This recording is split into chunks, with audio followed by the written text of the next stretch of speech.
Bahkan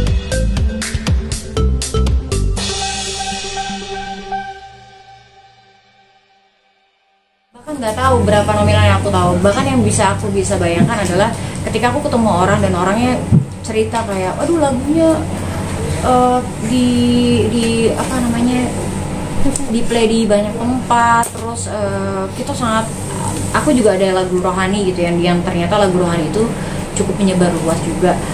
Dan aku melihat sampai hari ini juga aku nggak tahu mau memperjuangkannya seperti apa, karena kalau untuk lagu-lagu sekuler aku mungkin udah ada lembaga yang memang mengatur dan mengurus segala sesuatunya, jadi automatically setiap bulan atau setiap tahun itu ada pemasukan. Tapi kalau untuk lembaga-lembaga yang lain itu ada yang benar-benar nyangkut, bahkan mungkin udah hampir 14 tahun belum merasakan.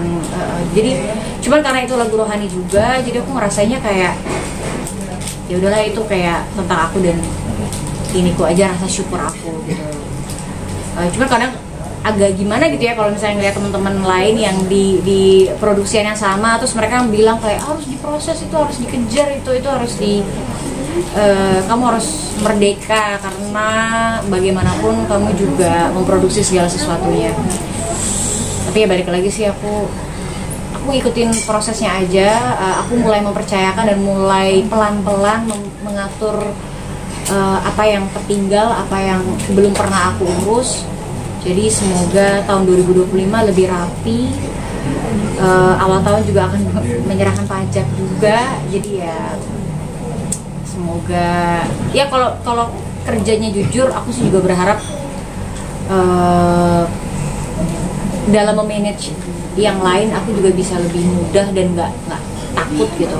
Kalau misalnya kita banyak bohong-bohong, takutnya menjalani karir ini serba deg-degan gitu, serba panik gitu. Jadi aku sih lebih baik repot di awal tahun, yang penting nggak dikejar-kejar gitu. Berarti memang sekarang udah mulai ke depan mulai fokus buat ngurusin royalti lagu rohaninya kah? Atau mungkin diikhlasin aja atau seperti apa? Kan tadi bilang 14 tahun nggak merasakan. Iya, kalau menurut aku sih kayaknya aku udah ikhlas ya mungkin ya kalau untuk yang itu, karena lagu rohani ya? Iya, karena ya udahlah, toh sampai hari ini aku masih kerja, aku masih diberikan banyak kecukupan, dan kayaknya di fase yang seperti ini tuh menurut aku pas gitu, kayak nggak kurang tapi nggak terlalu berlebihan, karena aku percaya kalau terlalu berlebihan aku juga nggak tahu menanggungi bagaimana gitu dengan waktu yang aku punya.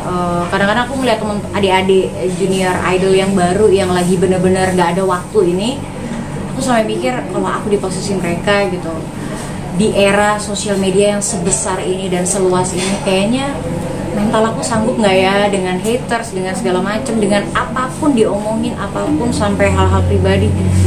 Kalau zaman dulu kita cuma bisa lihat di TV, kalau zaman sekarang semuanya dari mana-mana gitu. Kita nggak cuma dengar dari tetangga, kita nggak cuma dengar dari saudara, tapi kita benar-benar dengerin semua yang kita lihat dari satu layar handphone. Itu bisa benar-benar kayak kita mengetahui kehidupan idola kita gitu. Jadi aku merasa juga lagi mempersiapkan mental kalau misalnya nanti aku melahirkan lagu, bekerja sama dengan adik-adik baruku ini, apakah aku siap dengan segala kontroversinya atau dengan kontranya. Karena kalau pro-nya pasti semua orang siap gitu, tapi dengan ribet-ribetnya, dengan dilema galau-galaunya, itu yang jadi yang lagi aku persiapkan. Ya kan tadi kan lagu rohaninya gitu. Untuk lagu komersilnya mungkin merasakan juga kan royaltinya atau seperti itu? Yang komersil? Takut juga nih aku ntar. Kalau royalti yang sekuler ada tapi memang aku juga harus aktif sih. Jadi apapun lembaganya kayaknya memang si penyanyi atau manajemennya harus aktif gitu, karena ya positifnya aku melihatnya mungkin karena artisnya juga banyak gitu, jadi keterlambatan itu nggak apa-apa lah aku anggapnya, daripada tidak sama sekali ya. Tapi untuk nominal mungkin cukup atau mungkin kecil atau seperti itu sih Kak? Aku juga sadar royalti yang aku dapetin juga beberapa ada dari lagu-lagu aku yang paling pertama gitu. Jadi aku nggak berharap itu gimana-gimana, karena harusnya yang aku perjuangkan adalah lagu-lagu baru gitu. Jadi lebih baik aku fokus aja ke lagu-lagu baru daripada menghitung apa yang udah lama juga gitu.